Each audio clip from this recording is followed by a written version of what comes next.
خزانہ نمبر 3 جس کی دعا یہ ہے اللہم انی، یہ مسلم شریف کی روایت ہے سیاح کی، اللہم انی اعوذ بک من زوال نعمتک، اے اللہ میں تجھ سے پناہ چاہتا ہوں کہ تیری دی ہوئی نعمت ہم سے چھن جائے۔ اب موٹر چھن رہی ہے آج کل۔ ابھی اسی ہفتے میں میرے ایک دوست کی ہیں جو بیچارے بہت قریبی دوست ہیں، نئی موٹر ان کی شاندار، اور ڈاکو آیا اور اس کو ڈرائیور بچوں کو لے کے اسکول جا رہا تھا، وہ دکھایا پستول اور بند لے کے موٹر بھاگ گیا۔ اب وہ تلاش کر رہے ہیں بیچارے، ابھی تک نہیں ملی، 3-4 دن ہو گئے، اور میرے یہاں ان کے چچا آیا کرتے ہیں، دادا بھی آیا کرتے ہیں۔ تو کیا بات ہے یہ آج کل ہمارے گناہوں کی سزا۔ اس لیے یہ دعا اگر ہم پڑھتے، سکھ میں ہم یاد کرتے تو کاہے کو دکھ ہوتا۔ جو سکھ میں خدا کو یاد کرتا ہے، دکھ میں اللہ بھی اس کو یاد رکھتا ہے، یہ بھی حدیث ہے۔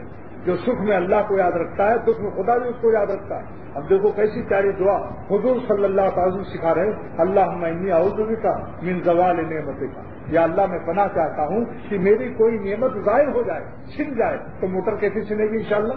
یقین کے ساتھ کہو صبح شام اس کو، آفٹر فجر اور آفٹر مغرب، فجر بعد اور مغرب بعد، سمجھے نا؟ آفٹر میں انگریزی محض آپ لوگوں کا دل خوش کرنے کے لیے بول رہا ہوں، یہ نہ سمجھنا کہ مجھے انگریزی سے کوئی خاص محبت ہے، لیکن اللہ کی زبان ہے۔ اگر انگریز ولی اللہ نہیں ہو سکتا اسلام لا کر، بتائیے، تو انگریزی میں تو اللہ میاں سے مانگے گا؟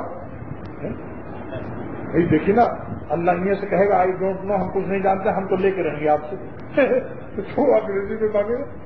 ہر زبان والا اللہ کی زبان تو اللہ کی بنائی ہوئی، لہٰذا دیکھو۔ اور متحول عافیت کا، اور میری عافیت بلاؤں سے بدل نہ جائے، جو ہم سب سے پہلے تک آرام سے ہیں، اللہ ہماری عافیت کو کسی بلا سے نہ بدل دیجیے۔ کیا مطلب کہ خیریت سے ہے، صبح ہوتے تو گردے میں پتھری پیشاب بند، بلڈ کینسر ہو رہا، میدے میں اثر ہو رہا ہے، تو یہ ساری بلاؤں سے بچنے کے لیے کیسی پیاری دعا۔ نمبر 3 وفوجات نعمت کا، اور اچانک مصیبت آ جانے سے، ایکسیڈنٹ ہو گیا، خیریت سے جا رہے ہیں، اچانک ایکسیڈنٹ ہو گیا۔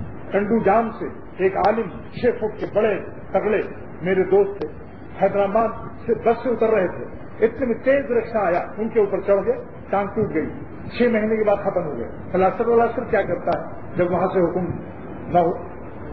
تو اچانک مصیبت آئی یا نہیں؟ حضور فرما رہے ہیں صلی اللہ علیہ وسلم، سکھا رہے ہیں کہ تم یہ دعائیں مانگو، اے اللہ اچانک مصیبت کے آ جانے سے ہم کو پناہ نصیب کرو، اچانک ہے وہ جمیع سخط کا، اور اپنی ہر غضب و ناراضگی سے بھی بچا۔ جب ناراضگی سے بچو گے تو ناراضگی کے اعمال سے بھی اللہ بچائیں گے۔ یہ دعا جو ہے ابھی آپ کو مفت میں مل جائے گی، خرچہ یہاں سے لے لینا اور شروع کر دیجیے اس کو۔ 4 نعمتیں مانگی گئی۔ نمبر 1، اے اللہ ہم نعمتوں کے چھن جانے سے پناہ مانگتے ہیں، اس میں موٹر کا بھی خیال کر لو، جن کے پاس موٹر ہو، ہزاروں ہو یا کوئی بھی ہو، اللہ سے کہو کہ اللہ آپ ہماری نعمتوں کے چھن جانے سے ہم کو بچا، یعنی کوئی نعمت نہ چھینیے، چاہے موٹر ہو یا تندرستی ہو یا بیوی بچوں کی دینداری ہو، کوئی بددین نہ ہو جائے، کوئی فاسق فاجر نہ ہو جائے، ہماری اولاد، یہ بھی مانگو اللہ سے۔ اب اس کے بعد وتحول عافیت کا، اور میری عافیت کہیں بلا سے نہ بدل جائے۔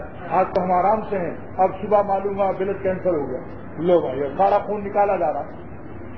اچھا ہڈی میں کینسر ہو گیا، 18 سال کا لڑکا، دہلی مرکنٹائل کا 18 سال کا نوجوان لندن میں ہے، اس کے ہڈی میں مغز میں کینسر ہو گیا، ساری ہڈی کا گودا مشین سے نکالا جاتا ہے، دوسرا گودا بکری کا چڑھایا جاتا ہے، سوکھتا چلا جا رہا، 9 لاکھ روپیہ خرچہ ہوا، ابھی تک صحت نہیں ہوئی۔ اس لیے عرض کر رہا ہوں کہ یہ دعا مانگو، ہم آپ کی صحت و عافیت کے لیے مفت میں دے رہے ہیں، پسینہ خون میرا اور کسی کا مال بھی لگا ہے، یہ نہ سمجھنا مفت کا آیا، کسی کی مشین لگی ہے، کسی کا کاغذ لگا ہے، اس کی قدر کرنا، پھینک مت دینا۔ متحول عافیت کا، اور عافیت کے بلاؤں سے بدل جانے سے، اور کسی گناہ میں ابتلا، یہ بھی اسی میں داخل ہے۔ ایک شخص آرام سے ہے، تقویٰ سے ہے، اچانک گناہ کر لیتا، یہ اس کی بھی عافیت بلا سے چھن گئی۔ اللہ کی نافرمانی سے بڑھ کر دنیا میں کوئی بلا نہیں، خدا کی نافرمانی سے بڑھ کر دنیا میں کوئی بلا نہیں، اور بلا پر تو اجر ہے، اس پر تو ڈنڈا ہی ڈنڈا ہے، سخت عذاب، اللہ کا غضب۔ نمبر 4 کیا ہے؟ اچانک مصیبت کے آ جانے سے۔ نمبر 3 ہے یہ، اچانک مصیبت کے آ جانے سے۔ اچانک مصیبت کیا ہے؟ ایکسیڈنٹ ہو گئے، کار بھی گئی اور وہ بھی 25 زخمی بن گئے۔ میرے 2 دوست، مولانا عبدالجبار صاحب جن کا لڑکا ہل پارک میں امام ہے، میرا شاگرد ہے، جا رہے تھے میر پور خاص کراچی سے، 8 بجے دن میں میر پور خاص سے بس آ رہی تھی، ان کی کار پر چڑھ گئی، اگلی سیٹ پر مولانا اشرف علی تھے، مولانا اشرف اگلی سیٹ میں، کار بالکل کٹنی ہے، وہ بچ گئے، اور باقی دو وہیں کھپڑی اپڑی سب پڑ گئی، ایک دم مر گئے اسی وقت۔ کیا ان کو پتا تھا جا رہے تھے تفریح کرنے، آب و ہوا بدلنے گئے تھے، اب آب و ہوا چلے گئے کہیں سے کہیں، ملک بدل گیا۔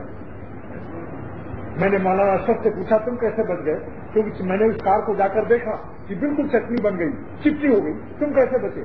اس نے کہا کہ مجھے دو لمبے موٹے موٹے ہاتھ محسوس ہوئے اور ٹھنڈک اتنی کہ 1 مہینے تک ٹھنڈک اس کی نہیں گئی۔ دو موٹے موٹے ہاتھ نے مجھے پکڑ کے پھینک دیا فٹ پاتھ پر، وہ فرشتے تھے، فرشتے ہی ٹھنڈے ہوتے ہیں، انہیں کے ہاتھ میں ٹھنڈک ہوتی ہے، نورانی نور کے مخلوق ہیں، نور سے پیدا، نور ٹھنڈا ہوتا ہے اور نار گرم ہوتی ہے۔